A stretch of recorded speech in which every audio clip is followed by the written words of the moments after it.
सारे previous year questions के भी लिंक आपके पास एक ही फाइल में है। अगर आपने ये मास्टर पीडीएफ फाइल डाउनलोड नहीं किया है तो अभी डाउनलोड करें, नीचे डिस्क्रिप्शन बॉक्स में इसका लिंक दिया हुआ है। सो हेलो बच्चा लोग, वेलकम बैक। और यहाँ पे हम लोग डिस्कस करने वाले हैं जेईई मेन 2021 अगस्त अटेम्प्ट में पूछे गए wave optics and electromagnetic wave से रिलेटेड सारे क्वेश्चंस, ठीक है। और ये जो आपका टॉपिक होता है ये ज़्यादा आपका फॉर्मूला ओरिएंटेड टॉपिक है। आप इन 3 वीडियोस को देख के अपने कॉन्सेप्ट को अच्छे से रिवाइज कर ले, फॉर्मूलास को अच्छे से रिवाइज कर ले। ये आपका पार्ट 1 है जहाँ पे आप इंटरफेरेंस एंड वाईडीएसी को अच्छे से यहाँ पे समझेंगे। पार्ट 2 में हमारे पास डिफ्रैक्शन एंड पोलराइजेशन है और इलेक्ट्रोमैग्नेटिक वेव्स पे एक सेपरेट आपको वीडियो है। ये तीनों का लिंक यहाँ पे भी दिया हुआ है और नीचे डिस्क्रिप्शन बॉक्स में भी आपको मिलेगा, ठीक है। चलिए हम लोग आगे बढ़ते हैं। Let's see the first question. ये सवाल हमसे पूछा गया था 26 अगस्त शिफ्ट 1 में। सवाल में हमसे कहता है that the electric field in a plane electromagnetic wave is given by this equation, ठीक है। If this wave falls normally on a perfectly reflecting surface, तो सरफेस कैसा है? परफेक्टली रिफ्लेक्टिंग है, having an area of 100 centimetre square. If the radiation pressure exerted by the EM wave on the surface during a 10-minute exposure is this much, right? Find the value of x, ठीक है। अब ये आपको एक formula oriented question है। अगर आपका surface perfectly reflecting होता है तो जो रेडिएशन प्रेशर होता है that is given bye 2I/c, और अगर वो सरफेस परफेक्टली एब्जॉर्बिंग होता तो यहाँ पे 2 नहीं होता, सिर्फ I/c होता, ठीक है। यहाँ पे I आपको होता है इंटेंसिटी, C आपका स्पीड ऑफ लाइट है।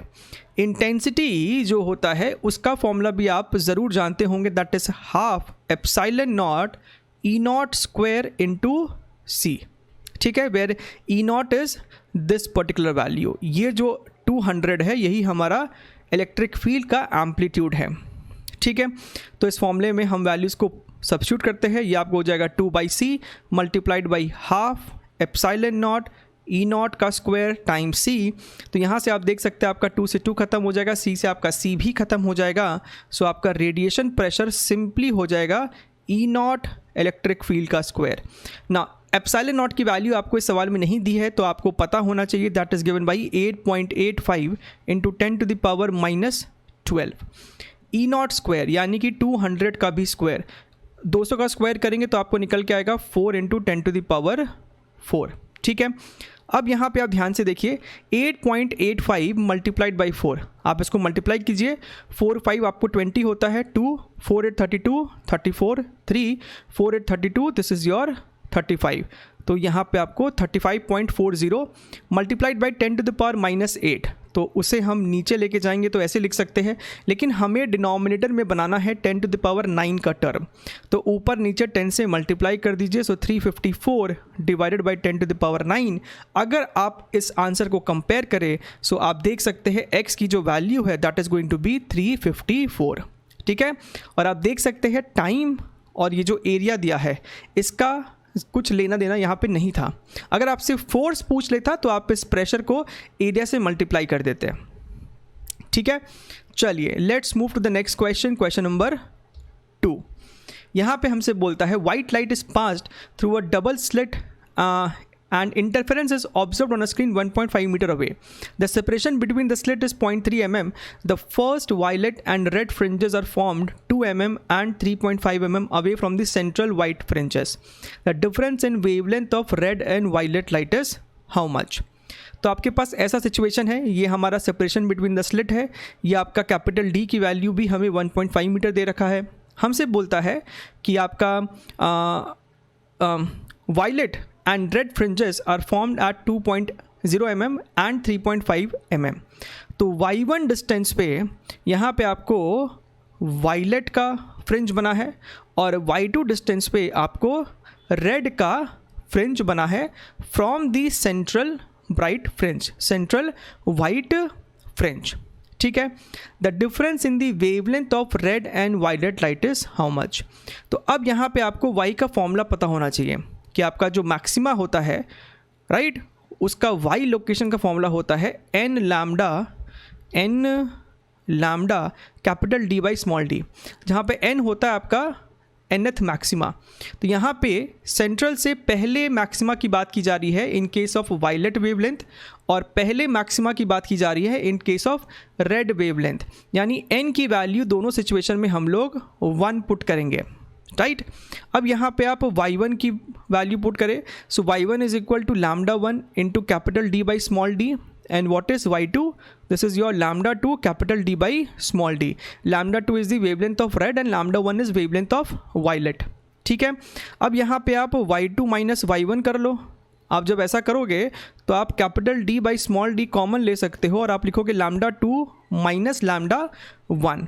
हमसे सवाल में डिफरेंस ही पूछा गया है, तो आप लिख सकते हो λ2 minus λ1 is equal to small d by capital D। This is your y2 minus y1। अब यहाँ पे हम वैल्यूज़ को सब्स्टिट्यूट करेंगे। स्मॉल d की वैल्यू हमारे पास है 3 into 10 to the power -4 multiplied by y2 minus y1, यानी कि आपका 3.5 माइनस 2.0 mm, ये आपको हो जाएगा 1.5 mm divided by capital D which is your 1.5।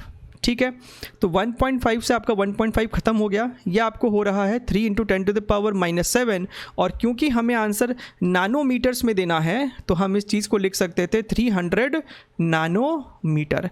सो मेरा इस सवाल का आंसर हो गया है 300। ठीक है, वेरी गुड। चलिए let's move to the next question, question number 3। अब ये सवाल आपका एक इजी सवाल है on the concept of polarisation. A source of light is placed in front of a screen, intensity of light on the screen is I। ठीक है, हमको ये बता दिया गया है बेसिकली कि आपका जो लाइट का इंटेंसिटी है वो I है। Two polaroids P1 and P2 are so placed in between the source of the light and the screen that the intensity of light on screen is now I/2। ठीक है, तो इस पहले information के आपको क्या समझ में आता है? ये जो आपका दो पोलराइजर था, दोनों का जो आपका पास एक्सिस है वो सेम एंगल पे ओरिएंटेड है, राइट। यानी कि अगर ये वर्टिकल था तो ये भी वर्टिकल है। कहने का मतलब है कि इन दोनों के बीच में एंगल थीटा 0 डिग्री था। हमने ऐसा क्यों बोल पाए? हम ऐसा इसलिए बोल पा रहे हैं क्योंकि जब आपका I इंटेंसिटी वाला लाइट पहले पोलराइजर को क्रॉस करता है तो इसके बाद जो आपको इंटेंसिटी होगा that has to B I/2।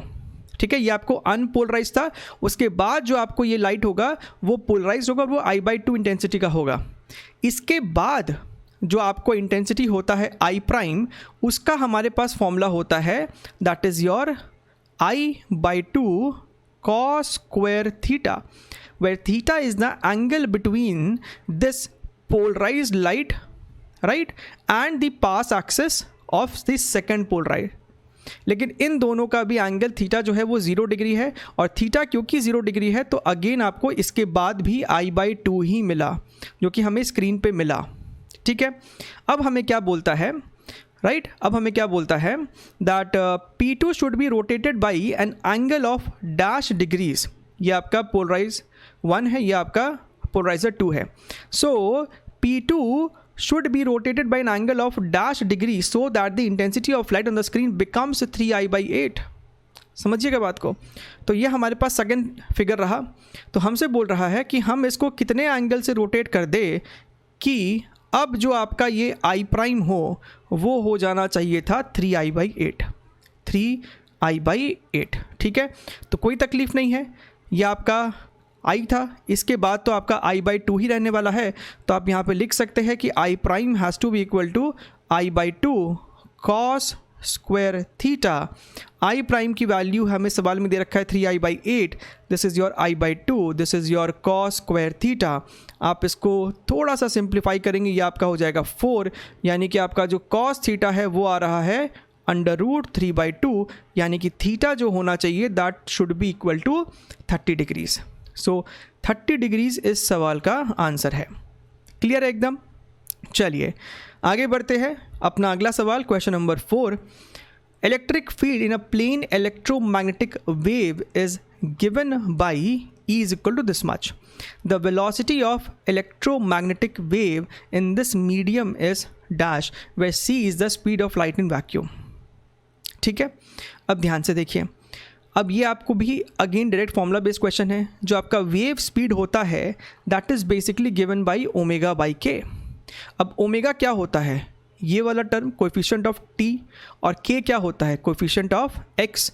तो यहाँ पे ओमेगा हो जाएगा 10 × 10⁻10 divided by this is your 500। तो ये आपको कितना आ जाएगा, आप ध्यान से देखिए, आपको यहाँ से एक 100 निकालना पड़ेगा, तो ये आ जाएगा 2 × 10⁸ मीटर्स पर सेकेंड। लेकिन हमें आंसर जो दिया है वो स्पीड ऑफ लाइट के टर्म्स में दिया है, ठीक है। तो हम क्या कर रहे हैं, हम इसको ऊपर और नीचे 3 से मल्टीप्लाई और डिवाइड कर देते हैं। ऐसा करने के बाद आप यहाँ पे देख सकते हैं ये वाला जो टर्म है यही हमारा स्पीड ऑफ लाइट है। So the answer is 2/3C which is your option number 3। ठीक, चलिए, so that was an pretty easy question. ये अपना अगला सवाल है, अगेन बहुत इजी क्वेश्चन है, थोड़ा सा एम्बैरेसिंग भी है कि इतना भी आसान सवाल नहीं दे देना चाहिए एक एग्जाम में, जेई मेन जैसे एग्जाम में। The light waves from 2 coherent sources have same intensity I1 = I2 = I0 in interference pattern. The intensity of light at minima is 0. What will be the intensity of light at maxima? ठीक है, सो जो अपना I maximum होता है, हालांकि इसका direct answer बहुत से बच्चों को पता रहेगा, बट स्टिल वो होता है √I1 + √I2 का होल स्क्वायर। हमें इस सवाल में कहता है कि I1 I2 दोनों ही I0 के बराबर है, तो ये भी आपका हो जाएगा √I0, ये भी आपका हो जाएगा √I0 का होल स्क्वायर, और ये आपको आ जाएगा 4I0 which is your 4th number option. ठीक है, चलिए अगला सवाल, question number 6. A plane electromagnetic wave with a frequency of 30 MHz travels in a free space. At particular point in the space and time, electric field is given by 6 volts per meter. The magnetic field at this point will be dash into 10⁻⁻8. तो हमें इस x को basically बताना है। ठीक है, अब हमारे पास अगेन फॉर्मूला होता है electric field is equal to speed of light into B. हमसे यहाँ पे b पूछा गया है, तो यहाँ पे आप E/c कर दोगे। E की वैल्यू हमें क्वेश्चन में 6 दिया हुआ है। C is your speed of light 3 × 10⁸, तो ये आपको आ जाएगा 2 × 10⁻8। आप कंपेयर करेंगे तो x की वैल्यू सिर्फ 2 हो जाएगी। अगेन बहुत ही आसान सवाल, लेकिन फॉर्मूला पता होना चाहिए, नहीं पता होगा तो सवाल सॉल्व नहीं कर पाएंगे। ठीक है, अब देखिए, the electric field in an electromagnetic wave is given by this equation. The energy contained in a cylinder of volume V is this much. The value of V is dash centimeter cube. ठीक है, अब यहाँ पे आप ध्यान से देखिए, आपका जो एनर्जी डेंसिटी का फॉर्मूला होता है that is given by ½ electric field square, right. ये आपका एनर्जी डेंसिटी है, यानी कि energy per unit volume, right. तो यहाँ से आपको समझ में आ रहा है ना कि जो एनर्जी हो जाएगा, टोटल एनर्जी का फॉर्मूला क्या बन जाएगा, ½ E0² इंटू वॉल्यूम। हमें इस सवाल में वॉल्यूम ही निकालना है, हमें इस सवाल में एनर्जी दे रखा है, हमें वॉल्यूम ही निकालना था। सो वॉल्यूम को हम लिख सकते हैं 2U divided by ε0 electric field का स्क्वायर। ठीक है, अब यहाँ पे ध्यान से देखिए, 2 इंटू U की वैल्यू कितनी है, तो जनाब 5.5 इंटू 10⁻12 है।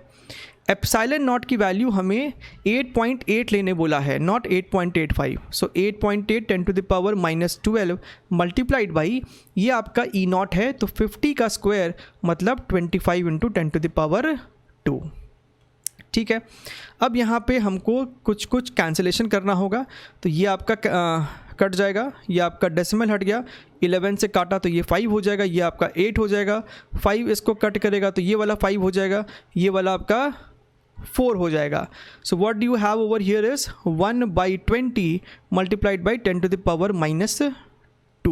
ठीक है, ये आपको आ रहा है मीटर क्यूब, लेकिन हमारा जो आंसर है वो है सेंटीमीटर क्यूब में। तो हम इस पूरे टर्म को 10⁻6 से मल्टीप्लाई कर देंगे, तो न्यूमरेटर में बचेगा 10⁻4 divided by 20। This is your centimetre cube and this is nothing but your 500 centimetre cube. So the value of this blank is 500। एकदम क्लियर है। चलिए let's move to the next question, question number 8। अच्छा, देखने में लंबा लग रहा है, एक बार पढ़ लेते हैं क्या है। The magnetic field vector of an electromagnetic wave is given by this equation. ठीक है, ऐसा कुछ अभी तक डेंजर नहीं आया है।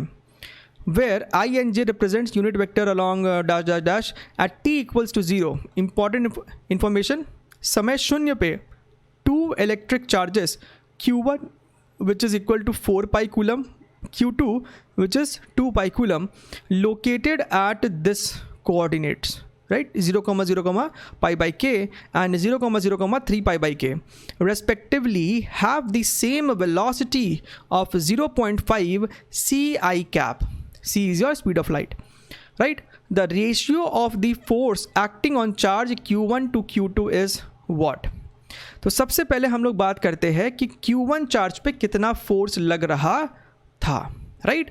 तो ये आपको वेक्टर फॉर्म में लिख सकते हैं आप लोग, और ये फोर्स कितना हो जाएगा, ये आपको हो जाएगा Q into V cross B, V cross B.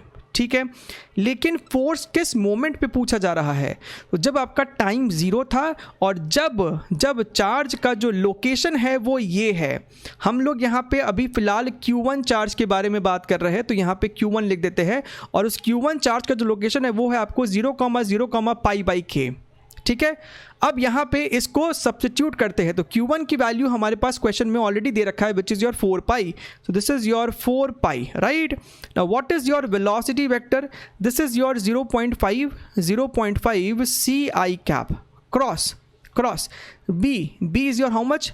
b naught. This is your b naught by √2. This is your I cap plus j cap cos kz। अब ध्यान से देखिएगा, cos k, लेकिन z की वैल्यू क्या है? चार्ज का location था 0, 0, पाई बाई के, z is your pi by के, तो आप यहाँ पे पाई बाई के सब्स्टिट्यूट करेंगे।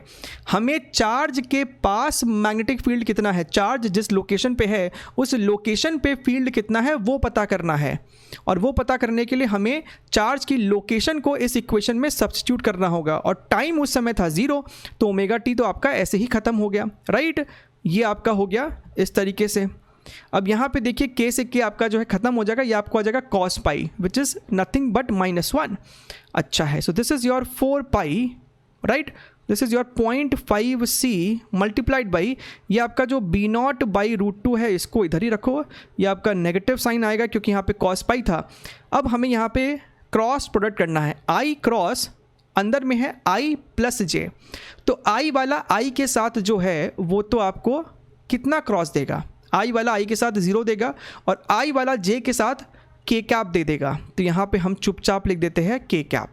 ठीक है, तो ये आपको आ रहा है basically F1 vector. F1 vector direction भी हमको पता चल गया है, बाकी हमें इंटरेस्ट है यहाँ पे फ़िलहाल सिर्फ और सिर्फ मैग्नीट्यूड से, राइट? तो अगर हम यहाँ पे बात करें इस F1 फोर्स की मैग्नीट्यूड की, राइट, तो ये नेगेटिव साइन को भी हम एक बार के हटा दे, तो ये आपको सिंपली यहाँ पे हो जाएगा 4 pi multiplied by 0.5 c multiplied by b0 divided by √2। ठीक है, अब बात कर लेते हैं हम लोग F2 फोर्स की, तो यहाँ पे हम लोग लिखेंगे इस बार Q2 V cross B। Now Q2 charge is how much? This is your 2 पाई। ठीक है, V आपका अगेन सेम है, दोनों ही चार्ज का स्पीड वेलोसिटी सेम था। यह आपका अगेन b0 बाई √2, यह आपका I cap plus j cap, यहाँ पे cos। अब इस बार आप z की जगह पुट करेंगे 3 पाई बाई के, right? So k multiplied by 3 pi by के, समय तो फिर से 0 था। ठीक है, अब यहाँ पे आप फिर से देखिए, ये आपका आ रहा है cos 3 pi which is again -1, तो कुछ खास बदला नहीं। ये आपका F2 वेक्टर जो है this is your 2 pi 0.5 c multiplied by b0 by √2, यहाँ पे माइनस साइन क्योंकि cos 3 पाई है, एंड i का फिर से j के साथ आपको सिर्फ k कैप ही मिलने वाला है। तो यहाँ पे अगर हम लोग फिर से मैग्नीट्यूड की अगर बात करें तो वो simply 2 pi into 0.5 c multiplied by b0 by √2 है। हमसे यहाँ पे इन दोनों फोर्स का रेशियो पूछा है, आप यहाँ पे F1 बाई F2 करके देख लीजिए।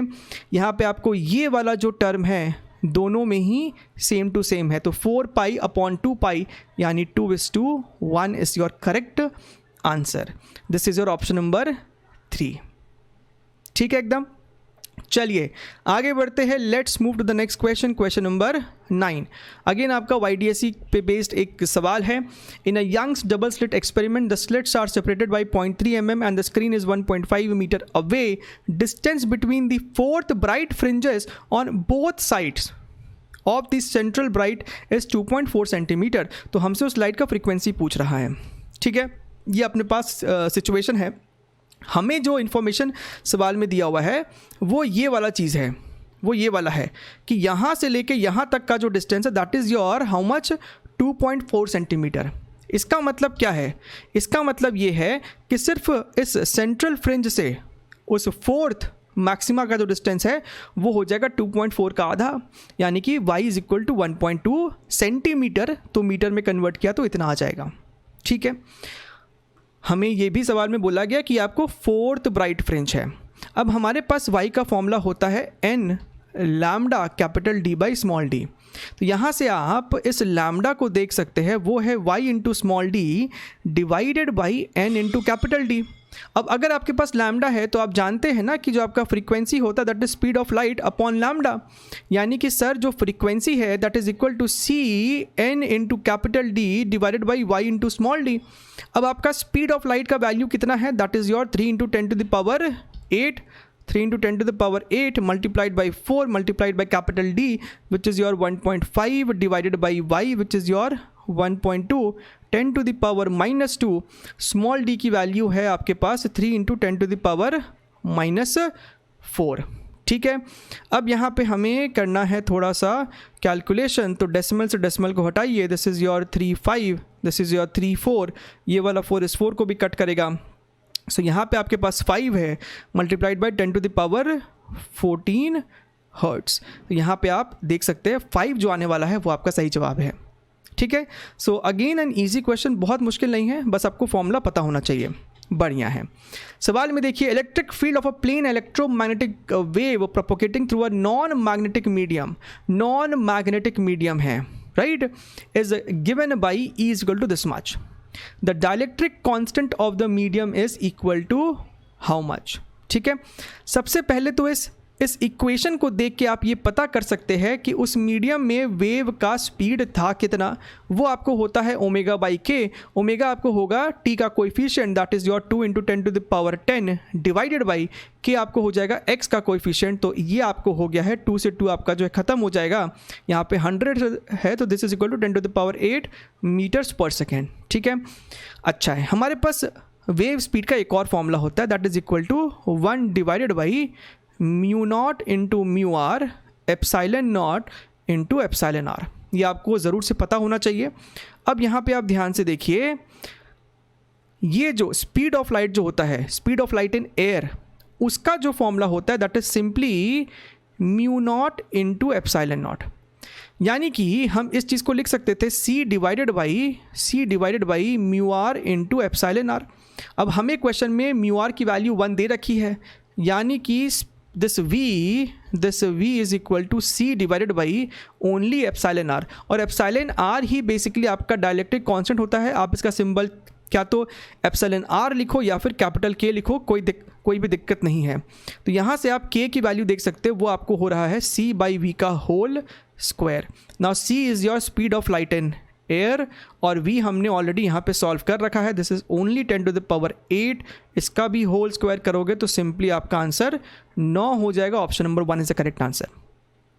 ठीक है, okay, let's move to the last question of this session.